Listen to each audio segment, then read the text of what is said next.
হবিগঞ্জ সদর উপজেলার জয়নগর শিক্ষক স্থানীয় হওয়ায় একই গ্রামে স্কুলের ছাত্রদের কোনো ক্লাস নেওয়া হয় না। ছাত্রছাত্রীদেরকে প্রাইভেট কোচিং করার জন্য চাপ প্রয়োগ করে। যারা প্রাইভেট পড়তে আগ্রহী না তাদের উপর অমানসিক অত্যাচার সহ অকথ্য ভাষায় গালিগালাজ করে। আব্দুল গনি ও অফিস সহকারী রেজনা আক্তারের পদত্যাগের দাবিতে ছাত্রছাত্রীদের মানববন্ধন। আমি হাজী আমির আলী উচ্চ বিদ্যালয়ের ১০ম শ্রেণীর ছাত্রী। আমার নাম মোসাম্মদ তামান্না আক্তার। আমাদের স্কুলের প্রধান শিক্ষক মোহাম্মদ আব্দুল গনি এবং মোসাম্মদ রেজনা আক্তার, তারা আমাদের স্কুলে কোনো ক্লাস নেয় না। স্কুলে আইসা শুধু বেতন খুঁজে, পড়ালেখার থেকে তাদের কোনো কোচিং নাই।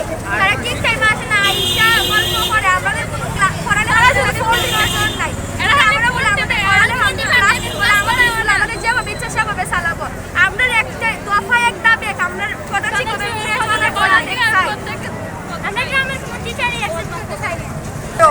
কোন জায়গায়?